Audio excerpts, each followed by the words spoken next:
Meditação sobre Romanos capítulo 6, versículo 22 e 23. Se você ainda não é inscrito no nosso canal, clique no botão abaixo do vídeo, vai lá no inscrever-se e ao lado vai aparecer um sininho. Não esqueça também de clicar no joinha para deixar o seu like nesse vídeo. Sejam bem-vindos, meus irmãos, minhas irmãs, para mais uma vez meditarmos juntos na Palavra de Deus. Vamos refletir hoje sobre o dom gratuito de Deus, que é a vida eterna, o maior presente que você poderia receber. Paulo fala nessa carta aos Romanos que nós somos servos daquele a quem nós obedecemos. Somos servos do pecado se obedecemos à carne, e servos do pecado para a morte, ou se obedecemos à vontade de Deus, nós somos servos da obediência para a justiça. Servidão para um fim, do pecado para a morte ou da obediência para a justiça. Paulo assevera e dá graças a Deus que, tendo ele servido o pecado para a morte, quando conheceu a Deus, pela graça e favor de Deus, obedecendo de coração a doutrina que lhe foi entregue, foi liberto do pecado e feito servo da justiça, vivendo uma vida de obediência. Ele relembra que quando ele era servo do pecado, ele estava livre da justiça. E que fruto ele tinha então das coisas que agora ele se envergonha, senão a morte. Mas uma vez mais ele assevera que agora, sendo liberto do pecado e sendo feito servo de Deus, o fruto dele é a santificação, para ter por fim a vida eterna. Que relação servo, Senhor, fim, fruto. E ele termina dizendo nesse texto que o salário do pecado é a morte, mas o dom gratuito de Deus é a vida eterna por Cristo Jesus, nosso Senhor. Meu irmão, minha irmã, não podemos nos esquecer nunca de onde viemos. Em que momento de nossa existência Deus nos encontrou? Qual era a nossa condição espiritual de separados de Deus e, portanto, mortos em nossos pecados, delitos e ofensas?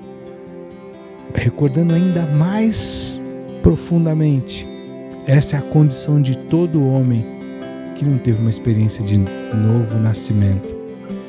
Lá no Éden, o homem recebeu uma ordenança.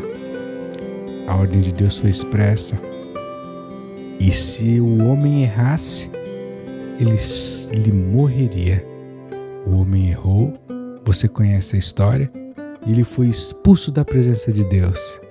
Aquela era a morte a qual Deus se referia. Sendo ele a fonte da vida, a separação de Deus é a morte. Morte espiritual.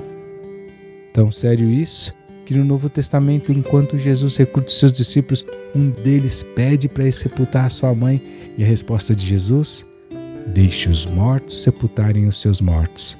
Jesus se referia naquela metáfora de mortos espirituais sepultando um morto físico.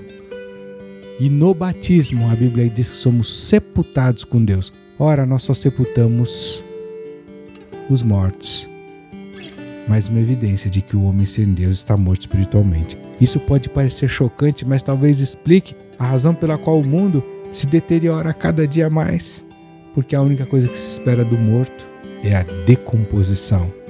Mas a morte não venceu, não reinou sobre Jesus, porque a morte, como lemos aqui, é salário do pecado. E Jesus não pecou e morreu, portanto a morte era indevida, um salário que ele não podia receber.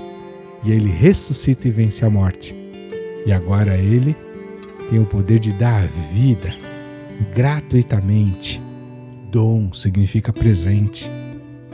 Ele dá a todos quanto receberem, porque um presente só é presente se tiver alguém que dê, se tiver o presente, que é o dom, e alguém que receba. Por isso que nós recebemos a Cristo um dia. E o presente de Deus para nós foi a vida, e vida sem fim, vida eterna, pelo sacrifício de Jesus. O salário do pecado é a morte, mas o presente gratuito de Deus é a vida eterna por Cristo Jesus, nosso Senhor. Então todos aqueles quanto receberam e foram batizados nas águas, nasceram de novo, ganharam a vida eterna, ganharam o dom gratuito de Deus que é a vida eterna. E portanto não servem mais o pecado, não são mais escravos da condenação e da morte, mas servem à luz, estão livres da justiça. Têm agora por fim a vida eterna, ou seja, a morte não reina mais sobre a sua vida. Meu irmão, minha irmã, eu quero relembrá-lo nessa meditação que você é um privilegiado, uma privilegiada, alguém que já ganhou o maior presente gratuitamente, que é a vida eterna. Viva de uma maneira que valorize esse presente e não o perca por nada, tendo isso como a coisa mais importante que você poderia obter e, portanto, não pode perder. Deus te abençoe. Até a próxima meditação.